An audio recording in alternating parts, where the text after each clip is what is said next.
mendapatkan salah satu rekomendasi, yaitu Pondok Pesantren Asy-Syadzili 4. Dan ternyata pilihan saya ini sama sekali tidak mengecewakan. Saya bersyukur pada Allah Subhanahu wa Ta'ala, Allah memberikan saya petunjuk hidayah untuk memasukkan adik perempuan saya ke pondok pesantren ini, karena alhamdulillah tidak berselang lama, mungkin dalam waktu hanya beberapa tahun saja, adik saya Sana Amin Khalil berhasil menghatamkan hafalan Qur'annya. Dan saya yakin ini merupakan sebuah usaha, sebuah perjuangan, bukan hanya dari adik saya sendiri, tapi juga dari para ustazah, para bu nyai, ya, pengasuh pengasuh Syadzili 4 yang dengan sabar, dengan telaten mendidik adik saya ini sehingga bisa menamatkan hafalan Qur'annya di Syadzili 4. Tentunya saya merasa sangat bangga sekali, merasa sangat bersyukur sekali. Dan andaikan waktu bisa terulang 100 kali atau bahkan 1000 kali sekalipun, saya akan tetap memasukkan adik saya Sana Amin Khalil ke pondok pesantren Syadzili 4. Karena mungkin Dinda selama ini juga jarang ketemu dengan kami keluarga. Saya lihat itu siang malam dia harus menghafal, harus mengejar setoran. Tapi dalam diri kami, inilah anak perjuangan kamu, ya. Dari ini sebagai kami orang tua bangga sekali.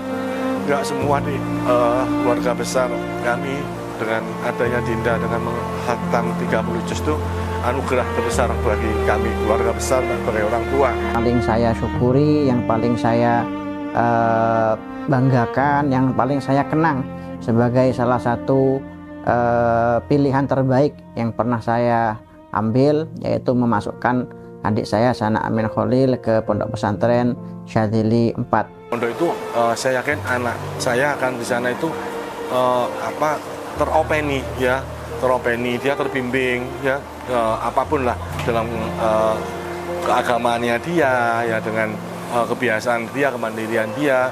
Jadi pengorbanan kami dari orang tua, ya tadi kita nggak bisa sewaktu-waktu kita bisa ketemu sama si anak gitu lah, sama Dinda nggak bisa ketemu gitu loh.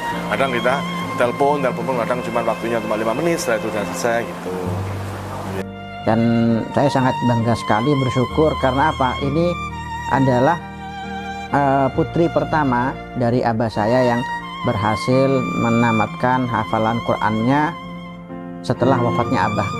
Dan tentunya ketika Sana ini berhasil menghatamkan Al-Quran, ya, saya merasa betapa bangganya almarhum abah saya di alam barzahnya, di alam kuburnya, karena alhamdulillah saya bisa menjadi wasilah untuk mewujudkan salah satu impian beliau, yaitu melihat, ya, putrinya menjadi seorang hafizah. Dan tentunya yang kita yakini, semua amal kita, semua pencapaian kita itu ditampakkan kepada para keluarga kita, para orang tua kita, meskipun mereka sudah berada di alam barzah, berada di alam kubur.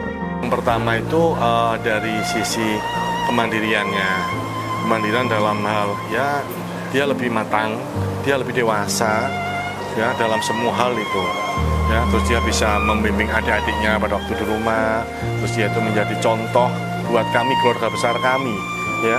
Karena saya ngasih ke pesantren itu saya nggak salah ngasih anak pesantren, karena di keluarga besar kami Dinda itu sebagai contoh mereka, dari sopan santunnya, dari akhlaknya, dari dia cara berbicara, dari dia cara bergaul gitu loh. Jadi benar-benar beda gitu loh dengan yang anak yang sebelumnya nggak di pondok. Ya saya nggak membedakan, ya, tapi memang ada saudara yang nggak di pondok, tapi memang secara tata krama itu jauh lebih baik anak yang memang Dinda dari pesantren seperti itu.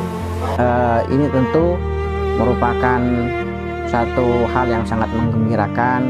Saya sangat berterima kasih kepada segenap para masyayikh, kiai, bu nyai, para ustadz, ustadzah yang ada di Pondok Pesantren Asyadzili yang telah menyumbangkan satu sosok hafizah penghafal Al-Quran dalam keluarga kami. Tentunya rasa syukur, rasa terima kasih sebanyak apapun tidak akan bisa membalas jasa panjenengan-panjenengan. Karena apa? Karena saya betul-betul meyakini di dunia ini salah satu orang atau salah satu golongan yang paling diistimewakan, yang paling dibanggakan oleh Allah Subhanahu wa Ta'ala, oleh Rasulnya adalah para penghafal Al-Quran.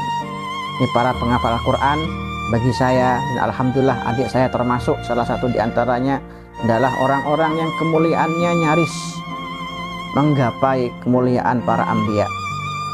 Itu yang pernah disampaikan langsung oleh baginda Nabi Muhammad SAW dalam satu hadis.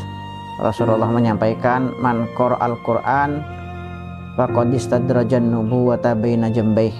Barang siapa yang menghafalkan Al-Quran, maka dia seakan-akan telah memasukkan kenabian ke dalam hatinya, telah memasukkan nubuwah ke dalam hatinya. Ghairu annahu lam yuha ilaih, hanya saja dia tidak mendapatkan wahyu dari Allah Subhanahu wa Ta'ala. Fala yanbaghi li sahibil Qur'an ayyajida ma'aman wajada wala ayyajhala ma'aman jahila wa fi jawfihi kalamullah. Maka tidak seharusnya bagi orang-orang yang bersahabat dengan Al-Quran, para penghafal Al-Quran, bersikap kasar seperti orang lain, bertindak bodoh seperti orang lain, sedangkan dalam dirinya, dalam sanubarinya ada firman-firman Allah Subhanahu wa Ta'ala. Maka dari hadis ini saya meyakini bahwa para penghafal Al-Quran adalah orang-orang terpilih, orang-orang istimewa yang paling diistimewakan oleh Allah Subhanahu wa Ta'ala. Dan saya sangat bersyukur sekali adik saya Sana Amin Khalil dengan barokah bimbingan para ustazah, para bunyai, para kiai yang ada di Pondok Pesantren Asyadzili 4 bisa menjadi salah satu dari golongan yang istimewa ini. Pesan saya, Dinda harus menjaga norma-norma sebagai santri. Ya, sekarang mungkin Dinda sudah nggak di pondok, tapi norma-norma santri itu yang harus Dinda bawa sampai kelak, sampai Dinda sampai punya suami, sampai punya anak. Ya, jadi Dinda harus bisa membawa alma mater, ya, Pondok Asyadzili terutama, karena dari Asyadzili lah Dinda bisa selesai sampai hari ini, bisa menghatamkan 30 juz. Jadi bendera Asyadzili harus berkibar dimanapun Dinda berada, seperti itu. Pesan saya kepada para santri-santriwati Pondok Pesantren Asyadzili 4, kalian wajib merasa bangga, wajib merasa bersyukur. Kalian tidak boleh merasa minder, merasa malu atau insecure. Ya, karena apa? Karena itu adalah pesan baginda Nabi Muhammad SAW. Dalam satu hadis beliau pernah menyampaikan, man utiyal Quran, ya, barang siapa yang diberi anugerah berupa Al-Quran, fadhanna anna ahadan utiya khairan mimma uti, kemudian dia menyangka ada orang lain yang mendapatkan anugerah lebih besar daripada anugerah Al-Quran yang dia dapatkan, faqad ihtakara ma anzalallahu ala Muhammadin sallallahu alaihi wasallam, maka sama saja dia telah merendahkan Al-Quran yang telah diturunkan atas Nabi Muhammad sallallahu alaihi wasallam. Maka ini yang bisa saya sampaikan, pesan saya untuk para adik-adik santri, santriwati. Kalian wajib merasa bangga, merasa keren, merasa mulia. Karena apa? Karena seorang itu tidak akan berjuang, tidak akan berkorban untuk sesuatu yang baginya tidak ada harganya. Sedangkan apa yang kalian perjuangkan ini adalah sesuatu yang paling mahal yang ada di muka bumi ini, yang ada di dunia ini, yaitu Al-Quran, firman Allah Subhanahu wa Ta'ala.